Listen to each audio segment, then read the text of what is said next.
We are Gathering of the Geeks, a podcast and YouTube show built around the things we as geeks all love. Hashtag we gather on Sundays. Thank you for checking out the one. I am one of your hosts, Emmet, and I'm joined by the Ted Lasso to my coach Beard, Chris Evans. Chris, how are you doing? I'm doing swell. How are you doing? Ooh, doing good. Thank you. I like anytime anytime you ask me now, I'm gonna come up with another word other than good. Just to change it up. I'm gonna do the same thing. Yeah, it'll just we're not good. We're better than good, and I see your wordplay, and I like it. That's right. Let's see if we can have some fun with it over the next coming weeks. Just to have some fun. You're right. I think what is it? The gauntlet has been thrown or something. The gauntlet has been thrown down or some bullshit. Something confrontational. Yeah, that's right. What's up to Eric, Grabs, and Cookie in the comments, guys? How's it going this week? What'd you guys get up to this week? What'd you read? What'd you watch? And Chris, how about you, man? What'd you get up to this week? I almost broke my mic just now. Yeah, that would be great. Yeah, it knocked down my James Bond pop, so he's angry. Oh no. Yeah, I know you can't mess with the Daniel Craig pop. Yeah, that's it. Hey, first of all, did you hear about that Daniel Craig thing about Mr. Fantastic? I did, and I don't know how I feel about that. It's interesting. He's not who I would picture. Mm-hmm. And honestly, if he were to do a comic book film, I'd actually rather he be Dr. Doom. Ooh, crazy. Yeah, I think him as Dr. Doom would be something special, especially if, he's covered anyway. Because did you see the rumor that they're thinking of doing a Dr. Doom, like, I guess you call him the body, and then the voice would be a separate person. Right. Kind of like, well, actually, I don't know if we've seen this before. It's like Mandalorian, but if you didn't have Pedro Pascal. Yeah, well, the same thing on Doom Patrol too with Brendan Fraser. He doesn't play the character; he just does the voice afterwards. Yeah, I was saying they were thinking about doing something like that, so that's kind of cool. Mm-hmm. But as far as him as Reed, I don't know. That's yeah. I thought it was strange too. Very much a different choice, and I wonder about the older Mr. Fantastic they were going for, and I wonder if they were thinking if it is true, if that was very much more a one-off. Like you're not gonna have I don't see Daniel Craig jumping into a whole new series to do for the next 5 to 10 years. I was wondering that too. Would he be a one-off or would he continue? Because the role of Reed, it's not going to be that physical, considering he's entirely going to be CGI when he does stuff. Yeah. Unless they find a practical way to let him stretch and do all that crap, which I don't see happening. I think they did it in the '94 film. I think it was in '94. But I didn't see that, so I couldn't tell you.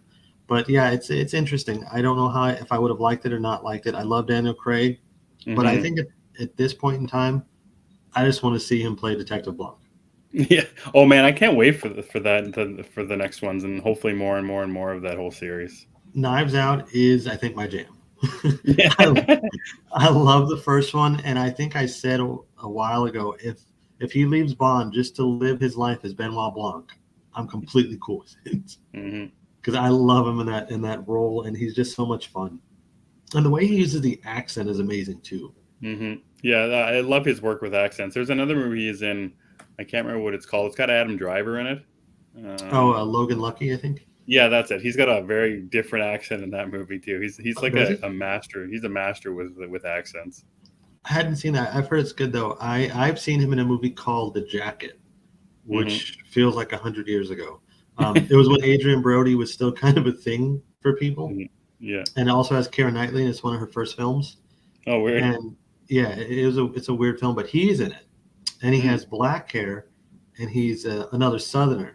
So at the time, I didn't realize, that's Daniel Craig, because he was an unknown. Years later, after watching, I think it was Quantum of Solace, I realized, hey, that's the guy from The Jacket. Yeah, it would have been different if they cast him for sure. And like you were saying, if they were thinking of being a one-off, do you think they're still? And we kind of talked about this a little bit last week when we talked about your Doctor Strange 2 thoughts, but I guess we can talk about it a little more now. Obviously with a little bit more spoilers. So a little bit more spoilers about some of the cameos that we saw with John Krasinski, obviously as Reed. So do you think they're going forward with John Krasinski as Reed Richards in any Fantastic Four movies that we're going to see from now on? Before we get to that, hold on. Sure. Someone actually remembers the jacket. Grab knows what it is. What a beautiful boy you are, Grabs. Yes, nobody's ever heard of this movie. When I talk about it, like, what is that? Yes, it is the time travel movie when he goes like in the. It's kind of like a morgue locker deal. Mm-hmm. I don't know how to explain it, but yeah, he time travels. Also, I think we may have just spoiled the multiverse of madness, and I'm sorry. I put spoilers. I apologize. It's been a week. It's hard to not talk about things that are relevant. I think in it's the been news. 2 weeks, right? Yeah, and I've seen it all over Twitter today too. I Yeah. forget who was talking about it. I think Mr. C might have been. Yeah, he was talking about it. He wasn't posted too a happy picture about of it actually. it. Yeah. So But, what do you think? What do you think, Chris? Do you see John Krasinski going Oh, yeah. forward as Reed from now on? I think he is going to stay as Reed. I think he's going to direct the movie. Mm-hmm. The director for the Fantastic Four conveniently dropped out a couple of days before Doctor Strange came out in theaters. So it seems like the pieces fit. He likes to direct, he likes to act, Mm-hmm. and he likes the Fantastic Four. He said it before. Okay. So I think this is what we're getting. Yeah, it seems so funny that like we've been talking about this since WandaVision. Mm-hmm. Like yeah, John Krasinski as Reed Richards, and you know how they basically said, okay, you know all these people are talking about John Krasinski as Reed Richards. We can't get Daniel Craig if that's true. Let's go with our second option and just put John Krasinski in the movie. So that's another thing. If Krasinski was the second option, Yeah. why was Daniel Craig the first option? Was it because one and done, Mm-hmm. or did they have something else? Go to the cinema, Emmett. Aaron, I'm sorry. Me going to the cinema in Canada might not help you over in Australia. I'm not sure It's how good the for everybody. logistics of that all works. Money in, money out. I'm not sure, but I'm sorry, Aaron. I can't do it. It's just good for everybody. Yeah, sure. It's good. But yeah, I like the idea of Krasinski. I know a lot of people say he's uninspired and Yeah. he's a bad choice, which I mean, I like him, but I get how people wouldn't. I would 100% get behind it if he was the director of the movie. If he had some creative input on it as well. A deaf? Is there a deaf superhero? I'm sure there is. think. I'm sure there's Echo. got to be. But Echo's Yeah, a there you female. go. Let's see. I'm gonna look it up. Yeah, I don't know. That's a good question, Graves. We got to find this out now. List of deaf superheroes. I wanted to say Daredevil, but I know Daredevil's not, of course. So That's right. I'm sorry. Yeah. Good thing you caught yourself there, Chris. Oh, what about that person from the Eternals? There was a deaf character in the Eternals? Yeah. What's her name? I can't remember who was in it and what their names are. I just know I like them. Okay. Yeah, I didn't see the movie. I'm just looking it up, and I see a picture of the one. I think she was female, though. Yeah, that's right. I think she was like the Flash, if I remember. I think that was another one. It doesn't matter. Was it? I don't know. The Eternals was, like I said, I liked it, but I can't tell you a thing about any of the characters except Druig, which was played by Barry Keoghan. Yeah. Just because I feel like we were supposed to care about him, but they didn't give us enough of him. The rest of them. You know, and Grab said in the comments there he's not going to see Multiverse of Madness until it comes out on Disney Plus, and I'm probably the same. But I haven't got around to watching the Eternals yet, and I don't know if nothing's really gravitating towards me to watch it. I don't feel a need to.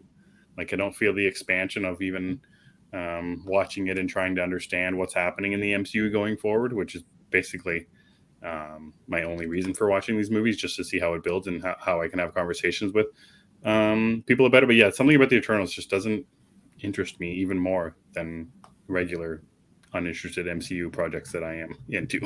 Well, that's fair. That's fair. Yeah. It's a different kind of project. I mean, Chloe Zhao really set out to do something, and she did it. And there are some, there's Marvel stuff in there, like the CGI monsters. I feel like was a Kevin Feige thing. You got to have a CGI monster of some sort, right? But I'm with Cookie here. Even though I like it, you could definitely pass on it. Really, you can just watch the post-credit scenes, and that's really. That's what I should probably do. I should probably just do that. Yeah, the post-credit scenes are pretty cool. But anyway. Yeah. So there's 10 minutes into our show, Chris. What'd you get up to this week? a We lot. kind of went on a tangent there as soon as Daniel Craig got mentioned. I mean, he is, he's always around. So, Yeah. this week, so I read some stuff on Wednesday, of course. Mm-hmm. I want to save my book of the week till the end of this because Okay. I want to talk about it for a minute. But I read Jurassic League, which was so much fun. So good. Yeah, it was just bizarre fun. Yep. And to see Batman is a dinosaur and Mm-hmm. he's built like the Dark Knight Returns Frank Miller Batman. That's right. And he's going around, messing stuff up. And he gets in a fight with the Joker. I think it was called the Joker Zard. Joker's Zard. are, yeah. That was pretty cool. And at first I was like, oh, is that a raptor? What is that? Then when he spit, I was like, that's a Dilophosaurus. That's amazing. Which, that's a whole other level of nerd when you see your favorite characters in dinosaurs and realize what kind of dinosaur they are without them telling you. That's a whole other layer here. Which one was your favorite? What's your favorite dinosaur character in the first issue? I think it might be the Joker. Yeah, I love the reveal of the Black Mantisaurus. I did too. Or even just Aquaman too, like that whole I think it's a 1-page spread of him and the dolphins are jumping all over the place. Yeah, it's pretty cool. Oh man, that's so good. It's not really. It's a concept you wouldn't think would work, Yeah. but it totally does, and Mhm. it's fun. And they don't take it seriously, even though I know, even though they're serious beats, they make no mistake to let you know, hey, these are dinosaurs that are talking, and they're superheroes. Like Superman, what is it called? Supersaurus? Isn't he the Super Dawn? No, that Wonder Dawn. Supersaurus. You think of Wonder Dawn? That's Wonder Woman. Yeah, Supersaurus. That's right. So Supersaurus is pretty cool. He's just a good dude, but he's also a dinosaur. Yep. I am waiting for Optimus 8, by the way. Also, I want to talk about the Optimus Prime Lego thing, but we'll get to that. Oh, I watched that too. That was so cool. Yeah. And then I read that Moon Knight anthology book, which I was kind of on the fence about. Yeah. I loved one of the 3 stories. Mm-hmm. I liked another story, and then the first one I just didn't really connect with. Yeah, I think it was the art. That first issue was just so, or not, I don't know, first story, and that the one by Hickman. Yeah, it was so weird. It was just very Hickman. Moon Knight's weird, but it was so, it's very Hickman. That's right. It's very Hickman, which is not a problem. I like Hickman, but he's complicated. He makes things complicated. Mm-hmm. And Moon Knight is complicated enough as it is. 100%. And you try to squeeze a lot in this, 4 or 5 pages. Yeah. And the art was kind of hard for me to follow. I didn't know what was going on for the majority of the book. Mm-hmm. So didn't like that. But I kind of want to see Hickman do a monthly on Moon Knight after reading. Ooh. I'm just curious just crazy and wild. I'm curious what it would be like. I'm thinking something like the Lemire run is what it would be. But more confusing. Do you think that's what Moon Knight will need when Jed MacKay runs kind of goes on in time? Because the MacKay run's pretty standard. It's fairly simple. There's not the overly confusing stuff that's in the Lemire run. It's not overly. There is some funny moments, but it's not as out there humorous as some other Moon Knight. Do you think they should go in an opposite direction in where they're going right now, or kind of continue on with what MacKay's doing? I don't know how long MacKay thinks he's doing this for, or how long Marvel wants this series to run for. But if there is more Moon Knight, do you think after MacKay's done that they should go crazy with it? I think MacKay should just stay on for life. Okay, that's good. When he does eventually leave, it's every writer does their own thing with him. So I'd imagine they'll go back to more of a. I think they'll go back to his DID being more present is what's going to happen. It'll probably get dark again. That'd be all right. But yeah, did you read you read the anthology, right? Yeah, I read it. I love the Fornes art, Jorge Fornes. He's good. He's got a great Batman, but he's got a really good looking Moon Knight as well. That was my favorite issue, or favorite story in the 3 issues. I didn't like the first one. I don't want to say I didn't enjoy that one with Spider-Man and where eventually Deadpool shows up. It was okay, but that Jorge Fornes one was outstanding, I think. The Spider-Man one was my favorite, especially that line when he, we get he curses Spider-Man. That was funny. I was very surprised when Deadpool showed up at the end. I was too. That was a good surprise. But my book of the week was definitely Grimm #1 from Boom Studios, I think. Yep. Did you read that? I don't remember. Yes, I read it. Yep. What did you think about it? Because I Yeah, loved it. I didn't like it as much as you did. Oh, okay. Yeah, you loved it a lot when we were Yes. talking about it. And I'm a big fan of Stephanie Phillips, as we were talking about as well. Oh, I that's like right. Sorry, my memory is crap tonight. her Nuclear Family Yes, I series that remember she this had. now. And we talked about her Harley Quinn, which we both didn't enjoy because of the weird art. But yeah, I didn't enjoy Grimm as much as you, and maybe it's because I don't know. I don't want to say it felt too much like something that's killing the children. Not in the same sense that it's the same story, but it's the same storytelling. I feel like the same. It's like it's a cousin to that story, and they're both the Okay. same studio, so that helps too.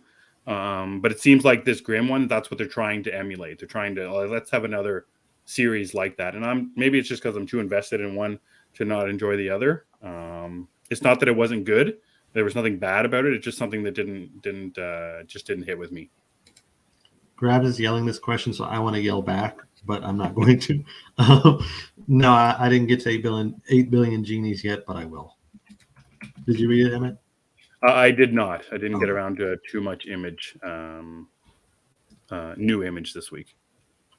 well, for me, like I said on Twitter, I thought Grimm was like a all around great book. It had cool art. I like the story. It's a little different. I haven't read Something Killing Children, so I'm not Mm-hmm. really sure what the similarities are on that one. Mm-hmm. I mean, it's tying in, and I kind of just, I'm out on that I one. get it. I Yeah, get it. I'm out on that one. But yeah, this one I thought was pretty smart. I like the way it's written. I think it's interesting. I wonder if it's going to stay as like it has a certain tone to it that I wonder if it's going to stick around or if it's going to Mm-hmm. become more like a fish out of water thing, Mm-hmm. given the ending of the book. Mm-hmm. But pretty interested in what's coming. Yeah. Like I said, I'm a big fan of Stephanie Phillips, so I'll keep going with it. See if it gets better, and maybe it will. Because I appreciated her writing. So, and the art's pretty strong as well. I like it. The colors are dark and moody, I would say, but the pencils and lines, I think they're top notch. I don't know who it is, who's working on it. Someone talented. Get the drink, very good, Chris. I love particularly when her face switches to the skull. That was so cool. Fan favorite, Flavinio. Oh, okay. And I guess they did the New Mutants. Mm-hmm. And colorist Rico Renzi, who colored Spider-Gwen. So yeah, some really talented people, just like you said. Yeah, talented folks. I like them. But those are the books that I read that stood out to me. Yeah, that's more than me. All I read new this week was just Jurassic League. That's pretty much all. Or I guess I read Grimm too, but like something that I really hit with was just Jurassic League. And like I said, I didn't read too much indie new this week. I've been reading old comics that I have. I got a delivery last week from my comic store that had a whole bunch of new stuff in it. Oh, is that what was in the box? Yes, that's what was in the box. Was a bunch of comic books that I got shipped. So yeah, that was kind of fun to open up and organize and get it all put up and organized on my shelf. But then I read some too. And yeah, not really much else for comic books. I realized that the best day for all week, there's only one day of the week where I have time to sit down right now. I don't know if it's just because it's busy stuff with family and work and everything, but I get everything done on Sundays. Like an hour before we record is when I, sit down and finally get to read what I can. And I'll watch a little bit of something. I'll watch an episode of something that I haven't been able to catch up on. Just the weeks are just too busy right now. And the Stanley Cup playoffs were on, which I mentioned last week. The Leafs are now done, which is the team I was rooting for and watching. So maybe I'll have more time to get into more geeky stuff because I won't be watching as much hockey right now. But one thing I did watch this week, and Eric mentioned it in the comics, and I mentioned this last week again, and I know you watched the first episode, Chris, and that was Star Trek Strange New Worlds. I saw I think it was a tweet where you said you didn't know much about, obviously, Star Trek or even this world, but you enjoyed that first episode? I did, yeah, and I watched the second one too, and I liked that one also. Yeah, how did you like that one? That was like, it won't be a spoiler or whatever, but how'd you feel about the singing and the fantastical sci-fi stuff that was in this episode? It didn't bother me. It didn't bother me Good. because I've seen some of the Shatner series, so I know Yep. wacky is Star Trek. You know, That's right. so I didn't mind it. The only thing that kind of bugged me was some of the dialogue was really I want to use the word hokey, I guess. But that was okay. But no, I like the singing the sci-fi thing because it's not Star Wars. I get that now, and because just by watching the Chris Pine movies, it seems like off-brand Star Wars, which I Yep. know it's not. Yeah. And I like this. This is fun. It's good. It's so good. And ever since you said that Anson Mount was Batman, I can't unsee it. Right? He looks He like is Batman. he's Batman in every way possible. And I can't unsee it. They need it, like for years and years and years, it was all about, I was all about a Clint Eastwood old Batman movie. He's like in Batman Beyond. But man, an old Batman should be Anson Mount. That guy is Yes. Batman 100%, 100 times over. I can't believe it. If John Hamm says no, Anson Mount will say yes. You guys want me to do something else? Yes. Give it to him. He looks like Batman. But I like the whole cast though. All the characters are cool, and I like how I don't know if this is a normal Star Trek trend. Maybe you can answer this. Does every episode usually focus on a crew member? That's more like the Next Generation. Okay. The Patrick Stewart one, where there's a Riker episode or a Data episode or a Worf episode. That's what that's like. So it's interesting that you mentioned it was a lot like the Kirk one, and it does feel like the original series, but then it's also got that mixture in of the Next Generation as well. Okay. Well, I'm liking that so far. As a Star Trek fan, how do you feel about it? Yeah. So I love the series. It's outstanding. Aside from full on Trek, like it's just a well-made show as well. Yeah. But I've been talking to my friend who's like the biggest Star Trek fan I know, and he hates Star Trek Discovery that came out. That's on its third season, I think. He didn't like the first season of Picard, the second season, and that just ended. But he is fully invested into this Strange New World show. It's 100% Trek to him of what it is. It's about humor, which the show has a lot of, but it's also about hope, which is also a huge Star Trek thing. And the thing with Star Trek Discovery, thank you, Eric, on the fourth season, it's very grim. There's violence, and there's also not the like a home feeling. I picture like Star Trek is home. Star Trek Discovery is not home. It's like staying at a hotel room. Yeah, he does. He was in a show. I can't remember what it was called. It was a Western show on AMC for a while. Hell on Wheels? Hell on Wheels, that's it. And in that show, it's got a character who's in Star Trek who plays Chief Miles O'Brien, which is he works at he's a science officer. And it was just funny, those two being in a show together. And I think there was memes about what like a future Star Trek show would be with these two guys in it. Anyway, funny to me. Anyway, so I love the show. It's a must watch for me. Is instantly when it comes out. It's one of those shows, so I just want to see more and more and more. And like you were saying, Chris, about the character centered episodes, I wasn't expecting that. Going into the second episode with the kind of the Cadet Uhura episode, so now I want to see more. Like I love the characters in this show. The Nurse Chapel, the Doctor. Yeah. I really like Ortega's and I was gonna say I like Ortega's episode. Yeah, she's so funny, and they're actually. My friend sent me the trailer for next week's episode. It feels even watching it from the trailer, it feels very Star Trek, and I'm wondering about who the character is on this one. If they continue that, continue that pattern, I hope they do, because there's a lot of characters on the show that we haven't even seen too much of yet. Specifically, the Doctor, we see a little bit of him. But I want to see more of him too because I really like that actor. He's in Dune. Very briefly, he fights Timothée Chalamet at the end with the knife. Is the Doctor the black alien? guy? No. The Doctor is the black guy who works with Nurse Chapel, the blonde-haired woman. For some reason, I don't remember. You only see him quickly in the first, not quickly, but not very long in the first episode. Okay, yeah, because I thought that the alien was the with the things on his head. Yeah, he's a security officer. I think they said in the second episode. There is a lot of characters. I'm trying to keep track of. Yeah, they put a lot on you right away, and so it's interesting in the second episode they drop some of the characters, so we don't see much of the Doctor or the dude with the antennas. So also, I'm getting that the colored shirts mean different things, so that helps me identify who does what. Also, white red shirt, means yellow shirt, and medical. blue shirt. Yeah. So Yeah, I'm getting the science. hang of it. Well, yeah, it's interesting too because they changed from the original series to the Next Generation series. So like Kirk's wearing a yellow shirt, or not Kirk, but Batman. Pike is wearing a yellow shirt. He's captain, but obviously Patrick Stewart's Picard wears a red shirt. So they change eventually, but yeah, blue is medical, yellow is usually science, but in this case, I think red is science and red is tactical, and yellow is command. And blue is actually science too, because I think blue is science. Yeah. Shirt. Yeah.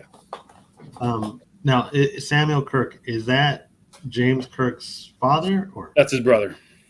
Oh, okay, didn't know he had a brother. Okay, cool. Yep. Yeah. See, I didn't know that much either because they tease it at the end of the first episode, and I think Pike says, "Bring Lieutenant Kirk." Yeah. To the bridge, and we're all like, "Oh my God, James Kirk's already." That's what I was waiting for. I was like, "Oh, okay, yeah. I know this guy. It's Chris Pine. I get that." Yeah, they throw you a switch by throwing Samuel in there, but they announced before the season even aired, and I think it was a couple months ago, that they're making a second season already, and James T. Kirk is going to be in that one in the second season, and they already cast somebody. So, spoiler alert: bad things happen to Samuel Kirk. So we'll see. Okay. Yeah. It's not a spoiler alert. It's happened 60 years ago. Oh, well then. But either way, it's a cool show. I'm liking it a lot. I really like the opening too, which I know is kind of a funny topic, but the opening just kind of reminds me of an old sci-fi thing, you know? Mm-hmm. The way it's the voiceover. Pike saying the voiceover thing? Yeah, yeah. I like that a lot. It's something like, you know how we never skip the opening on Peacemaker? Peacemaker, yeah. That's kind of how I feel about this. I need that when I'm watching it. Well, there's something about those lines in Star Trek, you know, the boldly go where no man has gone before, and, you know, the 5-year mission, all that kind of stuff. There's something about that that just, you know, makes the hair stand up on the back of my neck. For me, it's a delivery, I think. It's the way that Anson Mount delivers lines. It just works. Goddamn Batman. He's cool. Another thing I watched this week was the, I guess you call it the sequel series to Bosch, called Bosch Legacy. I'm just halfway through the 6th episode right now. It's very interesting that I think it was 5 episodes were on Amazon Prime. They dropped the show, and then this one got picked up by, I think it's IMDb TV or Freevee is what's on the opening credits. It's called something different, but it's got the same characters. It's playing off of storylines that ended in the previous one. It was all really strange, this whole way of doing things. I don't know if that's ever been done before, where I'm sure it has, but a show will get canceled or dropped by one studio or network, and then picked up by another one and continue on the story. Yeah. Thing that happens? Yeah, that's happened before. Okay. Off the top of my head, it happened with Buffy and Angel. Or at least Buffy. Maybe Angel stayed where it was, but Buffy moved networks and kept on going. Did that first network didn't want it anymore? They canceled it? I don't remember the circumstance. I think they didn't want to pay for it anymore. Okay. And then for whatever reason, they thought, we'll keep this show, which nobody likes. Well, not nobody likes, but people don't like it as much. And you guys can have the one everybody does like. It was a weird thing. Yeah, it is a weird thing. It's happened other times too. I'm sure it has. It's a very interesting thing that the one studio, and and they're both on Amazon Prime for me. So I was like, stop watching regular Bosch that was produced by Amazon Prime. Now I can watch Bosch Legacy on Amazon Prime, but it's from a different, or it's paid for by a different, studio or whatever. It's an interesting thing. Any knowledge of Harry Bosch or the Bosch series at all? No, I have no idea what that is. I've heard it's good though, but that's about it. The books are better than the TV series. There's like 30 books written by Michael Conley. I've read 29 of them. I haven't read the newest one yet. They're very good. It's like reading. I tried to read Jack Reacher after reading the Harry Bosch series, and I just couldn't do it, even though they're the same ilk of wisecracking characters. Everything they say is a soliloquy, and I find that interesting in the books and in the TV show where it's like that. He's always ends every fight he's in with a superior or a cop or whatever. Every line, his last line is always like a punch to the nose. Just always, he's a novelist. He's a poet when he's speaking. But I'm a big fan of the books. Fan of the TV show. Yeah, so that's what I got up to this weekend. Like I said, just watched Jurassic League, or I read Jurassic League. I'm so excited for that book. I want to read more of it. I can't wait for it. Dinosaurs are very cool, and superheroes are cool. So I don't know how you can't love the mix match. Put them together, exactly. Yeah, I'm excited for that too. I'm hoping that it's going to. I think it's got 6 issues. Is it 6? It's a limited series. Chris House. I want to ask you, how many seasons is the original Bosch? 5. Okay, and this new one it's in its first season. Yeah, Bosch Legacy is just in its first one. It's 6 episodes in now. I don't know what the release schedule is. Like I said, it's on Amazon Prime. I just check every week, and all of a sudden there's a new episode. Gotcha. So I don't know. Grabs, are you talking about Bosch Legacy here? Hey, what's up? Yeah, I was talking to Grabs, or I think I tweeted about it, and Grabs mentioned that he was such a big fan of the books that it was hard for him to get into the original first 5 seasons. The Dune 2 casting announcements. I am very excited for them. I love Dune, the first one. Mm-hmm. I think these new announcements are very cool. I don't know what's going to be like having Christopher Walken in a role like this, so I'm pretty excited. I'm excited for it as long as Christopher Walken isn't playing himself. But if he's not playing himself, do we want it? No. Well, that's the thing. I'm trying to think of. He's not one of my favorite actors. Like the only movie that comes to mind when I think of Christopher Walken is The Deer Hunter. I haven't seen it. And I just don't want to and all I picture is like him on Saturday Night Live. That's another thing. That voice. His voice is a character now. Like I've mentioned this before when we were talking about Pirates of the Caribbean. Eventually, Jack Sparrow, Johnny Depp, was playing a character of himself by the end of it. And I don't want. And that's the thing, Grabs. I don't want to hear Christopher Walken, like him talking like Christopher Walken. I think that would just throw me out of it. Throw me out of the role. I mean, it's him. I get it. But I'm kind of with you because I don't really want Christopher Walken in Dune, but at the same time, I love the idea of Christopher Walken in Dune. Sure. I want to see what he does with it because every movie I've seen him in, he's when I think Christopher Walken, I go to like Sleepy Hollow or Batman Returns, of course. Mm-hmm. I also love him in Blast from the Past. I think he's a lot of fun there. He's Christopher Walken. He's great. Mm-hmm. But I don't know how that's gonna, I don't know. Not too sure, but I'm excited. Yeah, Zeddy in the comments mentions that he's so good in Severance. Zeddy, is he playing Christopher Walken? Does he have his turn of phrase, his way of talking that's, the overly delayed in between each word? It's not stupid, Grabs. Don't say it's stupid. Oh, yeah. And see, that's very good too. Yeah, exactly. Yeah, so he does do different stuff. Yeah, true romance for sure. He's not playing himself. He's Cookie. That's a great thing. Small, impactful roles. 100%. I want to say he's also in a movie called Seven Psychopaths with Sam Rockwell. Yeah, that's right. I can't remember what he does in it, but I remember he's in it. But that was but yeah, I like to do announcements. I think the best one's probably Florence Pugh. Yeah, there's a lot of the most different one I saw is the gentleman that's playing Elvis in coming up soon. I can't remember the guy's name. Austin Butler. Yes, he's playing the Sting character from the original one. That's what I'm excited to see. Just because of the hype that's coming out with this guy, like he's going to be the biggest thing in the world real soon. From this Elvis movie, if Florence Pugh's in a movie, you can guarantee that she's going to be great. There's no question about that. What I'm excited about, not really about the casting announcement but for Dune 2, is just to see more of Zendaya. I want to see more of her character. I want to see her do more things other than walk through the sand and be looked at by Timothée Chalamet's character. I want some more substance to her character in general. Speaking of Zendaya, I was listening. I had Spotify on, and I think we've crossed the bridge. I love musicals. Yeah. Mm-hmm. Okay. So I forgot she's in The Greatest Showman Ever. Oh, you love that movie. I do. I was listening to it, and one of the songs came on my playlist. I was like, "Hey, wait a minute! It says Zendaya." It's like, she was in this. That's right. I have seen her before. Because I thought I'd only seen her in Spider-Man. But no, I'd actually seen her in that too. And of course, Euphoria. But anyway, as far as like stuff I watched this week, other than Star Trek, I watched The Northman. Oh, did you? Yes, I watched them. That is a fantastic movie. I'm gonna get to it this week. I think that reminded me that I should get to it. It's so good. Like I was expecting it to be entertaining, but I didn't expect to be like completely sucked into this movie. And it's Robert Eggers, so it's still got some weird stuff in there.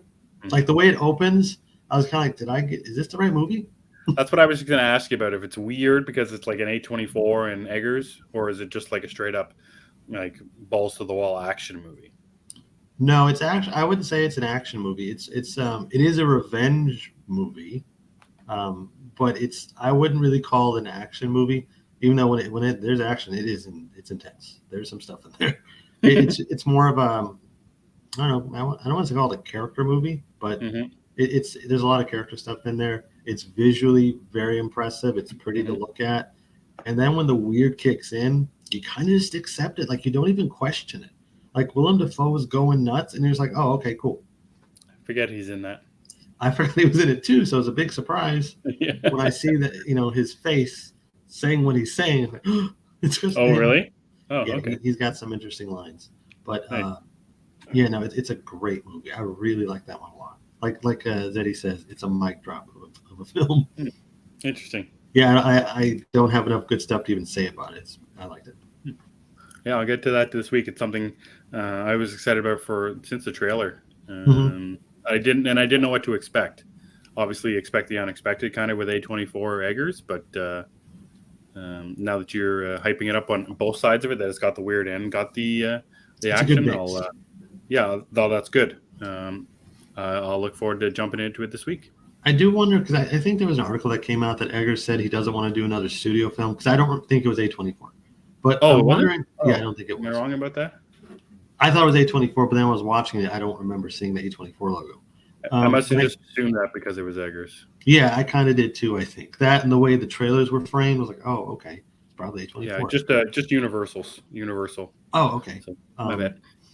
But I wonder if the studio kind of stepped in and said, hey, you can't be this weird. Tone it back a little bit. Because there's a couple of scenes where you could see the lighthouse is coming, basically. But he gets pulled back, and it actually makes sense in the film. So, yeah, I watched The Northman. I thought it was great. Nice. Yeah, I'll get to that this weekend. I think we all have the need for speed. Is that the line? Yes, Chris. That is the line. Okay. Come on, you're a Top Gun aficionado now. I am, but I'm also a Star Trek aficionado now. I don't know if we. Yeah, that's right. We are all feeling the need for speed. But that's all I watched. I think other than Star. I did watch the Batman finally on HBO Max. Oh, did that the first time on HBO Max? Yeah, it's the first time I watched on HBO Max, but I had to split it in 2 nights because I was too tired the first time. How'd that go? Any feelings about the home watch? Anything different? Other than it's just cinema? It's just cinema? It is cinema. It is the finest cinema. The cinema that will stand the test of time, I believe. Like The Godfather, The Batman, and Goodfellas. Those 3 right there. Mount Rushmore movie. It's right there with them. It's just glorious. I do think that this is something I just picked up on when I was watching it. I think the Joker looks different in the cameo versus the deleted scene. I agree. The cameo, I think he's not as grotesque somehow, which was funny because when I saw it, I was like, why does he look so grotesque? Yeah. And then we saw the others like, oh, what is this? So I think that maybe that's the more finished version of him that's in the movie, I think. Yeah. It's interesting that you say that it was grotesque until you saw what actually was grotesque. Right. Like maybe that's what it was too. Maybe you just saw something worse than what you actually saw. It was also different. I noticed how the lighting was so much different between the two of them. Like there's actually sunlight coming in through the windows. Yeah. For both the Riddler and his cell. And then obviously in the deleted scene, it's basically just lighting, like gray lighting from Arkham Asylum's crappy lighting system or whatever. So I thought that was interesting the way they did it. Because if it was left in, I wonder if he knew that. I guess he wouldn't have known this. Reeves wouldn't have known this, that when he was shooting them, he was expecting them both to be in the movie. I think he was, yeah. But then, So of course, when he... It's just interesting to say, like, okay, let's show him full on. Let's show his gross face. And then a half hour later or 45 minutes or whatever it is, let's show not his whole face. I wonder about the reasoning behind that. Maybe there was just a change in the design department. Like maybe they watched that scene back and said, hey, this ain't too hot, man. That could, because I think the mouth area is the big difference in the scene we do get in the film. Mm-hmm. It doesn't look as grotesque and as raw. Now, if I remember correctly, in the movie, you see more like a cut smile as opposed to whatever the hell that is. I mean, he's still got the concept. Whatever the hell that is. Yeah, whatever that thing is. Never mind that. But yeah, so that was my weekend watches that I can remember right now. Northman and Star Trek and The Glorious Batman. I just want to check in and say hi to Lauren. And looks like Tim from the Nerd Room jumping in. How's it going? Hey, Tim.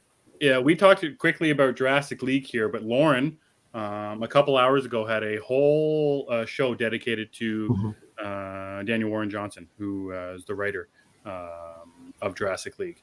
So make sure you check out her YouTube channel, where she talked with a bunch of cool cats about one of the best in the business. Great show earlier today. And they drew dinosaurs. I'm going to have to draw a dinosaur later, too. Yeah, it was funny. Can I just picture what I would have done in that situation drawing dinosaurs? It would have been the worst pictures in the world. I was going to quarrel, but I'm going to do it later. I want to do the dinosaur drinking coffee. It's going to be great. Nice. I'm looking forward to doing it. I'm going to use my daughter's crayons and stuff. It'll be a blast. Yo, you got to. You got to. It's going to be a blast. All right, guys, that's what we read and what we watched, what we got into this week. Let us know in the comments what else you guys got into. All right, Chris, let's jump into our poll / main topic of the week. And so our poll from last week, Scientific Sunday. We wanted to know, if you could write and or direct a comic book film, which company would it be for? Bonus question, which character would your film be about? So we had basically pretty simple ones, the two big ones, DC Comics and Marvel, and then we put other, and then of course the Batman is on HBO Max. Chris, do you want to get into some comments? What's that? Which people voted for? Oh, and they're voting on for this week in this week's poll as well. Do you want to get into some of the comments before we get into our thoughts first? Yes, I think we had a lot of cool comments. Yeah, absolutely. So Ian, our man Ian, first in the comments with tough question. While I feel my approach would probably suit DC more than Marvel, I guess the most suitable character for me would be Silk, who would be Cindy Moon. I love the character, I love the Spideyverse, I love Asian culture, and I love women in spandex unitards. Can't go wrong with that answer, Ian. The thread was pretty fun after that, too. Carlos from the Nerd Room jumped in on that one, and it was a good time. Yeah, check out the comments on our poll from a couple weeks ago. They're great. No surprise here who Eric picked. He would pick a Huntress series. No surprise that. And also no surprise from Grabs.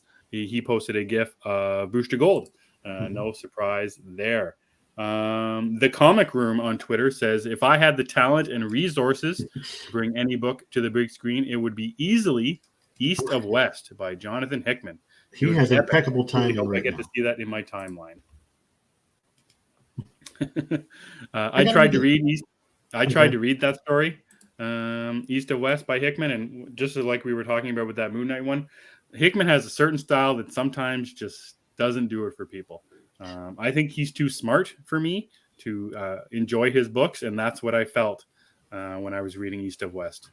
I like the art, like the covers that they put, the images that they posted made me want to read it because it looks cool. So I might do that at some point. I got to read Royal City first, though, like we were talking about earlier. But anyway, Juan, our friend Juan, said, "The Me You Love in the Dark." I would have gone with an Amazon Prime or Hulu. I feel the idea behind this story is a great one that series can take on. I think we both agree with that one. We'd love to see. I think we both love to see that one in a series. Curious how they would handle certain aspects of the story, but yes, I want to see it. Yeah. I'm trying to think of a scary movie. Was it the second one? You know the thing I'm talking about? I know what you mean. Yeah. I love. I don't know if there's a hot take or not. That second one, I think I might like the second scary movie more than the first one. The second one's more original, I guess. Yeah, I love the haunted house. And what's his name? Chris Elliott. Yeah, the My Dream. Chris Elliott with his hand. Oh my god, can't get over that scene. My Dreams. Grabs, I agree with you, man. Zeddy. Jay Yaz on Twitter says DC and a Shadow Pact movie or series. All Detective Chimp, all the time, baby. Thanks, Jay, for the comment. Aaron, friend of ours, Fist of Kajanto, Aaron Kajanto on Twitter. He's got a gif of Red Hood. I think that's a pretty common one. People seem to love that Red Hood, Under the Red Hood, both comic and movie. Philip Barker's got Zeddy's man, Terry McGinnis. Phil Walsh says film noir, crime thriller, Harvey Dent / Two-Face story. I love that. With Batman only appearing in the background. Love it. Chris co-signs. Triple sign, whatever I got to do. Yeah, that's right. Fourth the signature. Robin's Nest, Craig on Twitter. He wants a Nightwing story. Miles Wallace on Twitter said, I want to work for Marvel, but I want to create stories using DC characters. Also, whoever makes the next Fantastic Four movie should be forced to watch The Incredibles a dozen times before writing the script. We've got a couple in here. Ghost Rider, Dr. Fate. Josh Gormley on Twitter says an Animal Man film or series. And a couple X-Men ones. Jason Gibson, no idea how it would work in the current MCU, but I'd love to do a live action adaptation of X-Men. God Loves, Man Kills. You know that story, Chris? Kind of. It's a big one. I think that X2 is actually is loosely based on it, if I remember correctly. So, Chris, you've had some time to think about this one. You've got a couple answers, I think. What do you think? Well, I want you to go first, actually. Oh, tough guy, eh? Yeah, I want you to go first.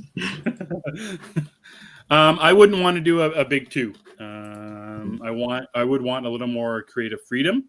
And I forget who said it. The Comic Room. If I had the talent, that's pretty much it. I don't have the talent. I barely have the talent to talk to a person on a screen for an hour every night. So to write something down and create a story, definitely not. But I would at least want the creative freedom to make a story. I do an Image one, a Dark Horse, Boom Studios, whatever it is, or a Hella Substack one. Just to, and I wouldn't make it superhero as well. I just tell a more of a family story or a personal story. That's the way I only know how to do it. Creating characters is not my thing. I know how to write about things that I know, and that's what's around me, family, life, that kind of thing. So big two would not be on my list. I also would I think I'd like to do a crime drama of some kind. It's something that I enjoy. I was just talking about Bosch Legacy. A crime procedural. Can't say that. Procedural. That's a tough one, isn't it? Yeah. Good luck. Yeah. So just a team. A partner, crime duo, solving crimes, mysteries, that kind of thing. Stuff that I like to read on a general basis. Like I always often think about Criminal. Or I was talking about last week when I was talking about Reckless, the Ed Brubaker, Sean Phillips book, where it's kind of a private investigator, that kind of thing. More personal stories, not in the big two. That's where I'd go with it. Yes, Eric, we know all about your love for Huntress, man. I'd be great for Teen Titans. Yeah, that's a family thing. Why Teen Titans? I would do Justice League Dark. That'd be a lot of fun. You would. Swamp Thing. I'd have the big three: Swamp Thing, Zatanna, and Constantine. And I'd bring back Keanu Reeves' Constantine. Just saying. I love that movie. It's good. I love that so much. It might be fun to have an actual British Constantine and Keanu's. like some kind of multiverse of madness. I'm That'd be just great. saying that could be fun. Mm-hmm. So you would do an indie thing that's like crime thriller, but Crime. I either do a crime drama thriller or I do a more personal, family oriented, drama, coming of age story. okay, that's cool. Jeez. Even if she dies, why would you die? I mean, Oh, just because because the love interest, maybe. she Yeah, gets to be in it. I mean, that's cool. yeah, do it. Just let me be in the movie, please. I get it. So before you give your answer, Chris, what was the thought behind this poll? Just something you've been thinking about and making. Everyone complains about. That's not my Superman. That's not my Superman. Write your own, that kind of thing. No, I think that we as fans, we always want to see. It's cool because we all love the characters. So what would you want to make if you had the chance to? And plus, like I think I said last week, I want to do some more of the poll where we get to know you as a fan, but not a fan of us, but I mean like a fan of comics and stuff. Mm-hmm. We want to know more like what you guys like, and so this was a way to do that. I think to get that out there and get some fun responses. And I think we got a lot of good stuff. The ones that stick out to me, of course, are the X-Men ones. Bias, and Sure. I do love that Two-Face one because it's not like Joker where it's like in its own thing and whatever that is. This is like it is Two-Face. It's clearly a comic book movie, but it's noir and Batman is. It's more like the Joker comic from Lee Bermejo. Yeah, Bermejo. I can never pronounce that. Bermejo. That's it. Yep, you got it. Hey, we got bots. That means we're doing something right. Yeah, naked ones. Ooh, here girls. Ooh, yeah. All right. I wonder if they're in the local area. That's the pop up usually. But yeah, that was the thought process. I just want to do some where we could get to know our friends a little bit better and see the kind of stuff they like because who wouldn't want to make their own superhero movie? Well, it's something to think about even when you're a kid. Like I picture drawings, like doing stupid, drawing something, drawing cartoons or whatever. You're always picturing something, a new superhero or an old superhero doing something new. It's just a cool thought experiment for sure. Yeah, and I mean, as a kid, I used to fan cast these things. Like I remember, I was like, however old I was when the X-Men cartoon came out, and I was fan casting at the time. Right. Like I was dead set. Jack Nicholson needed to be Wolverine. And I was like 8 years old. Really? I was like 8 years old. I was like, he has to do it. I think I'd seen a picture of him or something from Wolf. I was like, he has to do it. He's going to be great. So yeah. What are some of your other thoughts for what would you make? So initially, the go-to would be a Batman movie, but I don't trust myself with that because I'd want to do everything I possibly could in a 2.5 hour span, and it'd also be like this weird Tim Burton, Quentin Tarantino kind of thing with like James Gunn music. Like I'd love to have a scene of the Joker going on like a murdering spree with "Don't Stop Me Now" by Queen playing. Gotta have the Queen. That'd be great. I gotta have some Queen in there. It works for me. So that was the first thing. Like, okay, do something with Batman, but I don't trust myself. Like I said, it'd be everything but the kitchen sink. And it would probably also be strangely like visually comic accurate. Like I'd try to do whatever I could to make it look like a comic book. So again, it's better they don't hire me for that, unless they want something different. But what I settled on actually was an you had to settle, did you? I had to settle because Feige called me and he was like, okay, you can't do DC. They're not going to do it with you. Just come on, give it up. It's like, okay, I'll do the X-Men. You don't have to twist my arm. Yeah, geez. So I would do the X-Men. Mm-hmm. How would you do it differently? We talked about this. Was it last week when we were talking about the state of the MCU? Yeah. And we were kind of theorizing how the X-Men would go. How would you do it? Would you just keep it 90s X-Men? Yes. Pretty simple, or would you go crazy? Yeah. It'd feel like an episode of the series, the 90s series. Yeah. Like I would actually have the opening as the Sentinel scene from the 90s where they're fighting the Sentinels. Yeah. To me, that is like the perfect X-Men movie opening. I don't know why they haven't done it yet. Well, I kind of did it in X3 a little bit. Kind of. And that Danger Room sequence is better than all of Apocalypse. Yep. It sure is. And I would use Mr. Sinister as the villain in the movie too. Big surprise, eh? I know, right? Well, it's to set up Apocalypse. I would want to do the legacy virus, Mm-hmm. so you need Sinister there. It just makes sense. What about you guys in the comments? What would you do, Lauren? I want to hear more of your Nightcrawler series you want to write. I know That'd be fun. you'd be all over that. Zeddy writing a Terry McGinnis book. I could see that happening 100%. Cookie, what about you? What would you think you'd get into? What would you want to create, write? And where would you want to write it? DC, Marvel, or maybe something a little indie? Teams would be so scary to write. Like I picture. I forget who it was. I was watching a video on YouTube about team ups and how difficult it can be, staging a scene when there's characters over here and characters over there.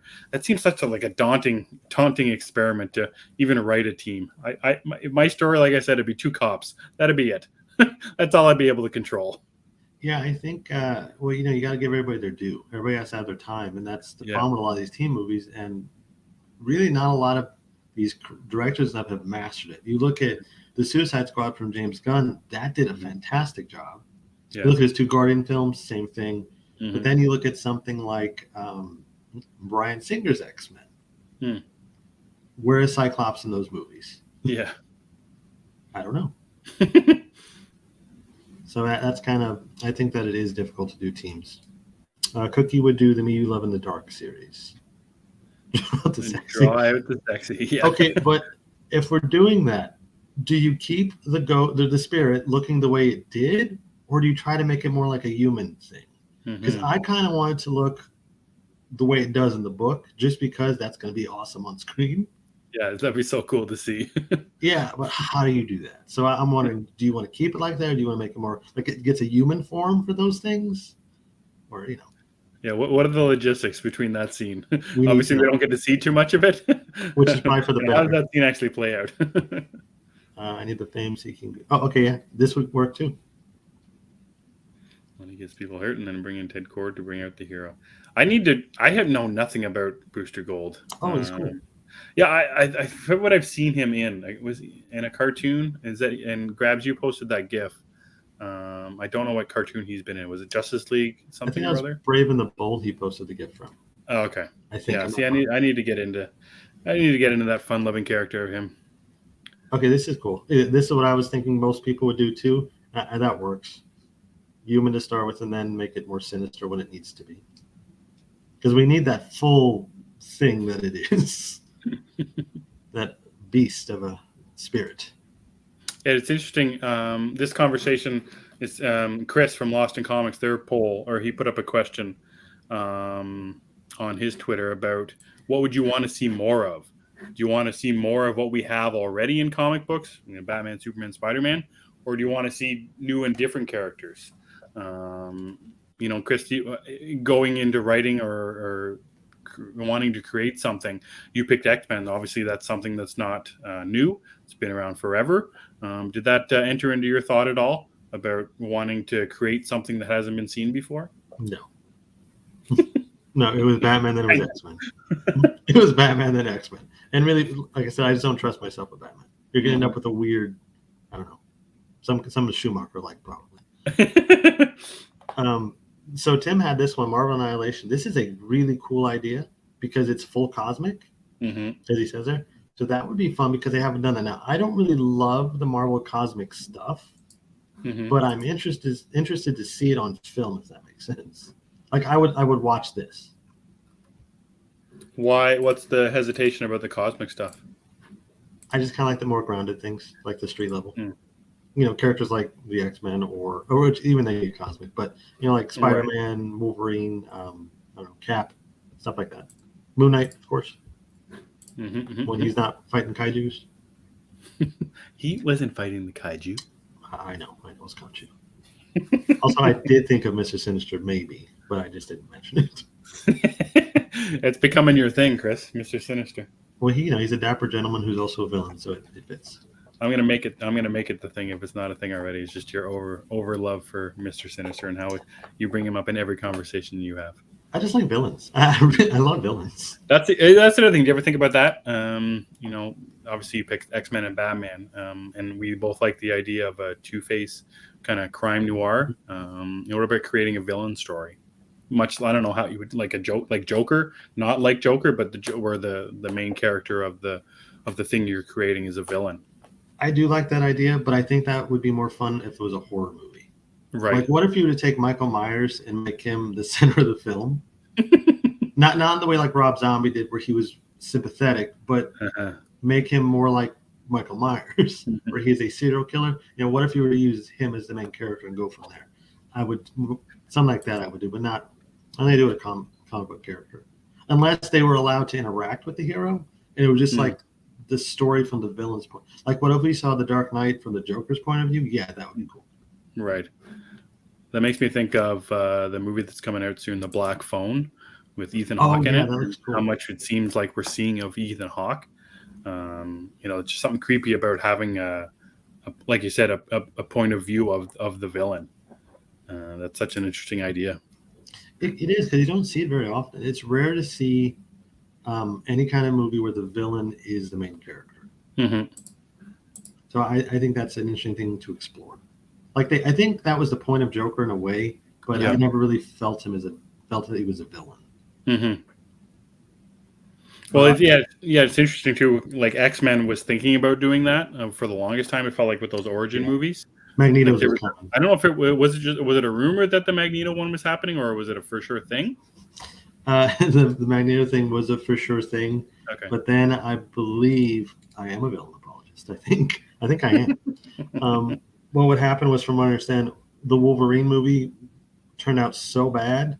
Yeah. They just said roll the Magneto origin stuff into First Class. That's right. Which is why that movie is the way it is. Mm-hmm. Which I like it. I mean, I love First Class. So. Yeah, fair enough. And then that those scenes with the young Eric Lencher are outstanding.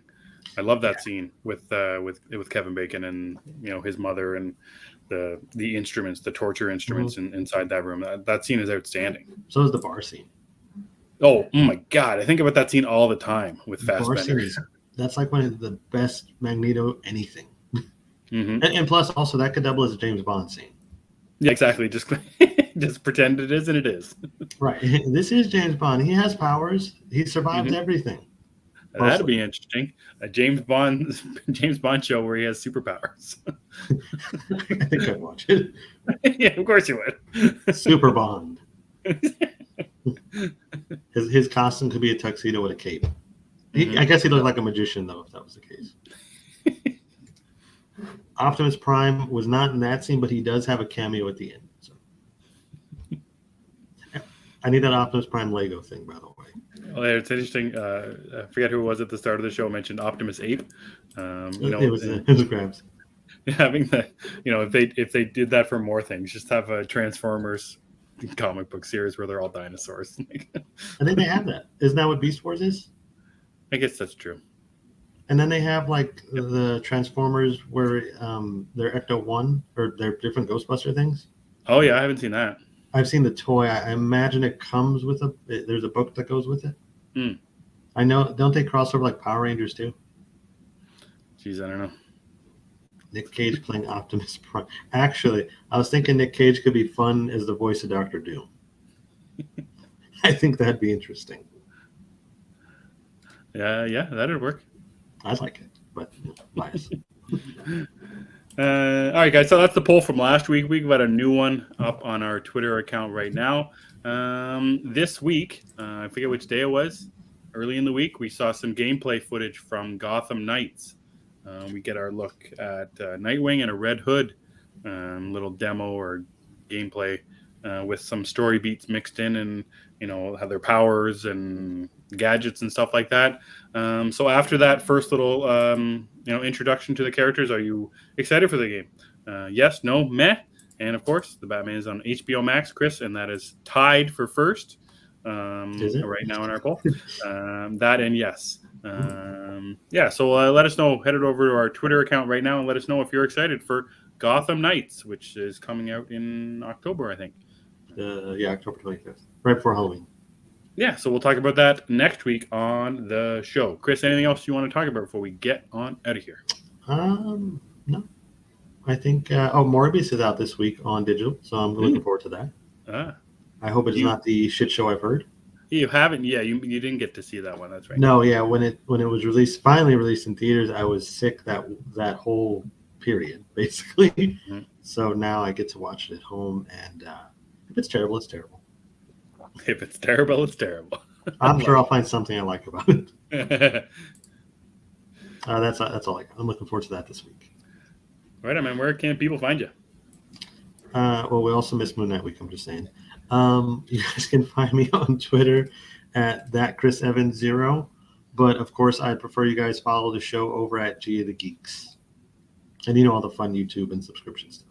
You can follow me on Twitter at EmmettDavis7. Like Chris said, Gathering of the Geeks is available on YouTube and wherever you get your podcast. We've got our thoughts about the entirety of Moon Knight, which you can check out episodes 1 through 6, and you can check out audio versions of this live show, which I will start posting again, which I was lazy and not posting before because I was too busy doing the Moon Knight stuff.